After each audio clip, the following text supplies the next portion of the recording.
예, 오늘은 교량 난간 방호벽 타설 현장입니다. 아, 잘 나왔다고요? 예, 예.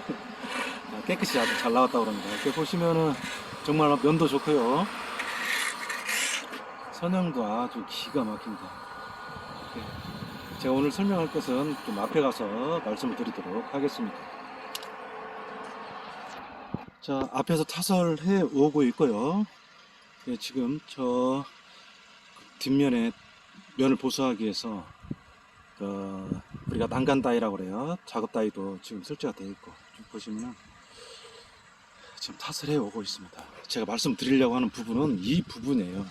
이 부분. 우리가 이제 요걸 이용을 해가지고 우리가 이제 레벨을 이제 따는데, 이 레벨을 우리가 보통 보면은 이쪽에서 레벨을 따는 경우가 있어요. 이게 잘못된 겁니다. 이것은 여기서 이렇게 따게 되면은 뭐 직선 구간은 상관이 없어요.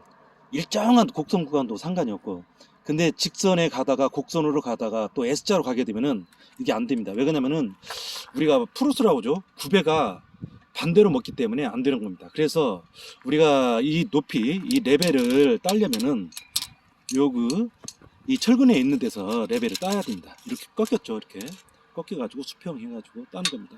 이 폭도 마찬가지예요. 우리가 이 철근이 설령 잘못됐고 교량이 잘못됐다 손 치더라도 이 철근을 따라가야 됩니다. 철근 잘못돼도 철근 따라가야지. 자, 철근 따로 이 라인선 따로면은 타설을 할 수가 없어요. 자, 그러니까 우리가 여기 현장 같은 경우에는 이제 폭을 어떻게 되면 라인선 폭을 어떻게 되면 이 철근 헌치 철근에서 1300을 딴 겁니다. 헌치 선배에서 1300을 따고, 높이는 이 철근에서 여기에다가 높이를 400을 레벨을 본 거예요. 근데 이제 문제가 뭐냐면은 이게 가다 보면은 이 날개 부위가 항상 문제예요. 지금 이렇게 보면 날개 부위가 여기 같은 경우는 한 10cm가 높아요. 이 본 슬라브에서 이 날개 부위가 한 10cm가 높아. 그럼 타설해 가다가 여기에 몰드가 걸리는 겁니다. 올라타들 못해요. 그러면 이걸 어떻게 하냐? 보통 이제 우리는 깨라고 그러죠. 이 부분을 반듯하게 지나갈 수 있도록 깨라고 합니다. 이 깰라면요 일 많습니다. 이거 한 2박 3일 깨야 돼요. 자, 앞면은 그런 대로 깬다고 쳐요. 자, 뒷면, 이 뒷면을 깰라면은 여기 스카이 돼야 됩니다. 스카이 값만 하루값만 했더라도 50만 원이 넘어요. 한 2m 매달려고 하루 종일 깨야 됩니다. 아주 번거로워요. 그럼 어떻게 하느냐? 지금 여기에다가 우리가 이제 이런 식으로 스라브에서 레벨을 따가지고 이 라인선을 이제 설치를 한 겁니다. 그러면 여기 같은 경우, 자, 본스라브는 낮고 날개는 높아. 이게 대부분이 그래요. 대부분 이렇게 날개 부분이 높아. 그러면 여기서 라인선을 따는 겁니다. 얘를 기준으로, 얘한테 기준으로 하게 되면은 얘 못 지나가는 거죠. 얘한테 기준으로 따서 본스라브하고 저 멀리 약 한 12m 또는 아니면 20m에서 선형을 맞추는 거죠. 높이를 맞춰가지고 쭉 맞춰가지고 레벨을 맞추는 겁니다. 그래야지만이 저 날개를 지나가는 거예요. 자, 이해를 하셨는가 모르겠습니다. 이해가 가는지 모르겠어요. 저 해는 지금 오고 있습니다. 한 달 반 남았어요. 저 해가 오는 것은. 자, 이런 식으로 몰드가 타설을 하면서 오는 겁니다. 저렇게 피복도 있어야 되고요. 또 철근이 걸리지가 않아야 됩니다. 가까이 가서 설명을 해드릴게요. 자, 우리가 보통 현장에서 이 스트랍, 이게 스트랍이라고 그래요. 이 스트랍이 이렇게 튀어나왔다. 그럼 여기에 걸리겠죠? 자, 좋아요. 이 안에 쪽에 있는 스트랍, 요거, 요 철근, 요것이 이렇게 튀어나왔다. 그러면 얘 또 걸리는 겁니다. 지금 여기 현장에서는 이거 다 자른 거예요. 자, 위로 올라오면 이 장철입니다. 장철. 이 장철이 안으로 들어가야 돼. 이 철근 안으로 들어가야 되는데 밖으로 나왔습니다. 이 장철이 밖으로 나오게 되면은 이쪽으로 쭉 뭐랄까 자국이 생기면서 잘못하게 되면은 균열, 크랙이 갈 수가 있어요. 쭉 크랙이 갈 수가 있습니다. 자, 그건 그거고, 이 철근을 중간중간에 이었어요. 한 철근이 아닙니다. 중간중간에 이었는데 타설을 해다가 이게 바이브레이터 액션을 해가지고 콘크리트 압에 의해가지고 이게 떨어지는 경우가 있어요. 떨어져가지고 덜렁덜렁 하다가 어떻게 여기는 들어갔어요. 여기는 들어갔는데 저 안에 이런 홈이 또 있습니다. 자, 이런 홈에서 여기서 걸렸다. 걸렸다. 그러면은 자, 걸려 계속 밀립니다, 이게. 이 철근이. 자, 밀려서, 그리고 또 잘라. 뭐 자르는 것이 계속 밀려오는 겁니다. 더 문제가 커지는 거예요.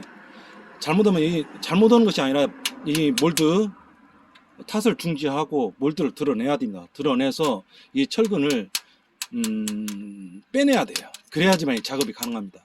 자, 그러면, 자, 이 철근을 안에다 넣어야 되는데, 이 수직 철근에 안에 들었는데, 밖에다 넣었다. 이걸 다시 넣으려면 또 일이잖아요. 그러면 이 매듭 부위, 잠깐만요. 매듭 부위를 제가 한번 찾아볼게요. 자, 여기가 매듭 부위입니다. 자, 이게 앞에. 그러니까 지금 이제 몰드 안에 들어가 있는 철근이고, 여기 뒤에 있는 철근. 자, 이 부위를 여기 보세요. 여기 차카차카 반성으로 이렇게 묶어놨잖아요. 이렇게 단단히 묶어놔야 돼. 얘가 떨어져서 덜렁덜렁 하면은 몰드 안에 걸리는 겁니다. 그러니까 이 철근을 안에다 넣어야 된다. 안에다 안 넣었을 경우는 다시 넣으려면 그것도 이래요. 스트랩 팍 풀어내고 뭐 보통 일이 아닙니다. 그러면은 이 매듭 부위는 스타트하는 매듭 부위 이런 데는 견고하게 묶어줘야 된다는 겁니다. 그리고 이제 여기 뭐 전에도 제가 잘 설명을 했지만은 이 파이프가 들어가는데 이 파이프는 예비용이에요. 여기 안에 아무것도 안 들어있습니다. 예비용 혹시나도 나중에 사용할 수 있을지 모르니까 예비용이 들어가 있고 이런 파이프에도 이음새가 있습니다. 이음새 이런 데 확인을 잘 하셔야 돼요. 저게 이제 이탈되어 있으면 안 됩니다.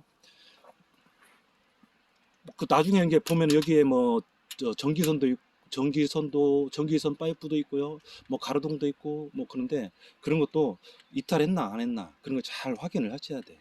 또 여기 같은 경우는 점검로가 없는데 점검로 같은 경우 요즘에는 점검로를 그 빔으로 매립을 하잖아요. 그 매립을 하는 것은 뭐냐면은 전에 사건 사고가 한번 생겼는데 작업자 2명이 그 점검로에서 작업을 하다가 점검로가 떨어져 가지고 현장에서 즉사를 했어요. 관리자도 없는 상황에서 즉사를 해가지고 지금은 점검로 빔으로 매립을 합니다. 견고하게. 항상 이 날개가 문제예요. 날개 보면은 이 철근도 보세요. 이게 스라브 철근이에요. 앞에 보면 날개 철근도 넓어. 피복도 없습니다. 항상 이 날개가 문제예요. 그리고 이제 여기 보시면은 본 스라브와 날개 조인트가 있는데 이걸 잘 막아줘야 됩니다. 이렇게 막아줘서 콘크리트가 밑으로 빠지지 않도록 해줘야 돼요. 여기가 지금 반대편인데 여기도 이제 조인트 스라브 막아줘야 되고요. 여기는 좀 단차가 심합니다. 제가 한번 재보면은 한 14cm 정도 나올 정도 단차가 아주 심한 거예요. 뭐 이 정도면 양호한 겁니다. 14cm, 어떤 경우 20cm가 넘고요. 제가 말씀드렸다 날개가 항상 문제라고요. 근데 여기는 저기에서 스타트를 합니다. 타설해서 일이 가는 게 아니라 우리가 기계 타설은 한쪽 방향으로만 가기 때문에 저쪽에서 타설해 오기 때문에 저서 세팅해서 오면서 뭐 걸리는 게 없겠죠. 낮은 건 걸리는 게 없습니다. 그냥 쭉 가시면 돼요. 왜 그러냐면 이제 저 날개 부위에 레벨을 잡고 스랍의 레벨을 잡고 그래서 나중에 좀 뭐라 그럴까 완만하게 선형을 잡기 때문에 상관이 없습니다. 이제 물론 이제 어떤 레벨을 레벨기로 찍어주면 좋겠죠. 근데 레벨기로 찍기도 애매합니다. 뭐 스라브 따로 뭐 레벨 따로 그렇기 때문에 찍기 애매한데 만약의 경우 스라브에서 우리가 기역자로 저렇게 레벨을 딸 적에는 좀 신중하게 미도실을 잘 봐야 돼요. 이렇게 보시면은 높이가 잘못하게 되면 너울질 수가 있어요. 지금 여기 같은 경우는 일정하게 아주 잘 나왔습니다. 지금 뭐 미도실을 잘 봐서 그런 건지 뭐 아무튼 측량은 여기는 레벨을 안 봤어요. 아무튼 레벨이 일정하게 잘 나왔어요. 선형도 한번 볼까요? 선형도 아주 기가 막히게 잘 나왔습니다. 자, 뒤에도 보시면은 아주 선형 좋아요. 연도 아주 좋습니다. 높이 일정하게 아주 좋아요. 자, 여기는 3일 전에 타설한 겁니다. 여기 보시면은 뭐 타설이 아주 잘 됐어요. 제가 중요하게 생각하는 높이 엘리베이션이 아주 일정하고요. 자, 선형도 한번 볼까요? 여기 약간 곡선인데도 아주 잘 타설이 됐습니다. 뭐 너울되지 않고 타설이 아주 잘 됐어요. 우리가 이제 이렇게 보시면은 제가 여기를 뭘 확인해 드리려고 하면 이 조인트 구간이에요.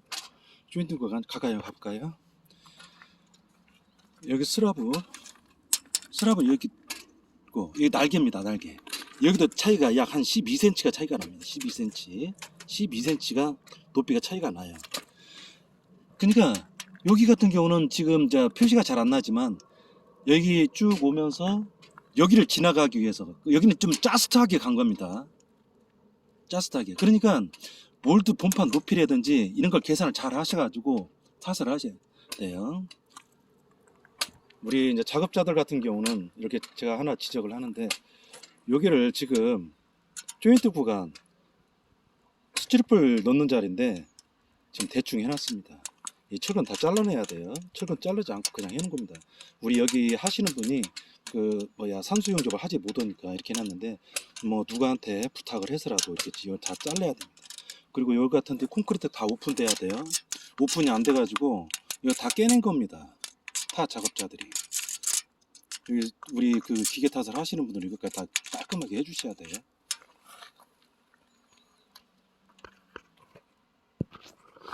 잘 보시면은 지금 표시가 이렇게 좀 나는데, 이게 이제 여기 가이드판, 사이드판 여기서 내려간 겁니다. 여기까지는 본판이에요. 본판이 이게 쭉 이렇게 가서 여기와 이렇게 만나서 가는 겁니다. 거의 스치듯이 간 거죠. 예술적으로. 여기 같은 경우도 약 한 2cm 정도 여유 있게 그렇게 조절을 하시면 돼요. 자, 여기는 이제 내일 타설을 하는데요. 이게 보시면은 이 부분입니다. 이 부분. 여기에 이제 도수로 자리가 이렇게 올라와 가지고 돼 있는데 이걸 깨냈어요. 왜 그러냐면은 몰드 보강판이 이게 닿기 때문에 깨낸 겁니다. 지금 어차피 이제 좀 뒤로 한 2m 정도가 뒤로 가야 하기 때문에 얘도 깨야 되는데 최소한 살린 거예요. 그러니까 작업 순서가 바뀐 겁니다. 작업 순서가. 도수로는 이미 내더라도 요 밑에까지만 도수로 작업하고, 이 밑에까지만 도수로 작업을 하고요. 이 위에는 작업을 하지 말아야 됩니다. 방호벽을 탓을 한 다음에 작업을 해야 되는데 도수로 작업을 미리 해놨기 때문에 이런 문제가 생겨요. 자, 여기 같은 경우는 이제 최대한 우리가 몰드가 여기까지 올 겁니다. 그러면 여기까지 와서 여기까지 부착을 한 다음에 탓을 해서 나갈 거예요. 그래야지만 여기가 밥이 차는 겁니다. 그래야지만 밥이 차는 거예요. 여기가. 자, 여기는 그렇고 더 심각한 데가 있어요. 자, 이 부분인데 지금 기계 탓을 콘크리트 난간 방호벽을 탓을 해 오고 있어요. 탓을 해 오고 있는데, 자, 그래서 다이크 작업을 뭐 좀 나중에 해야 되는데 미리 작업을 해놔가지고 이게 쑥 몰드가 빠져나와야 되는데 못 빠져나옵니다. 그래서 이미 지금 여기는 유로폼을 덮어놨지만 이 위에 이 도수로 이 자리를 다 날려낸 거예요. 그 잔해가 지금 여기 이렇게 있는 겁니다. 그 잔해가 사실은 우리가 정상적으로 하려면은 이 부분까지 잘라내야 돼요. 이 부분까지 그러면 여기가 좀 많이 소모가 되겠죠. 견적이 많이 나와요. 최소한 피해를 주면서 작업에 지장이 없도록 하려고 지금 하는 겁니다. 그래서 제가 강조를 하지만 우리가 이제 이 도수로 같은 경우도 V형 축구 이 도수로 같은 경우도 만약에 하게 되면은 밑에까지만 작업을 해 놓고 난간 방호벽을 탓을 한 다음에 요 작업을 마무리를 해야 됩니다. 도수로 작업을.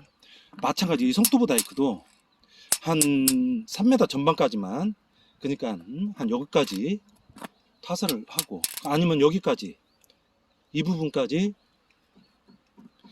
타설을 한 다음에 방호벽을 타설하고 작업을 해야 돼요.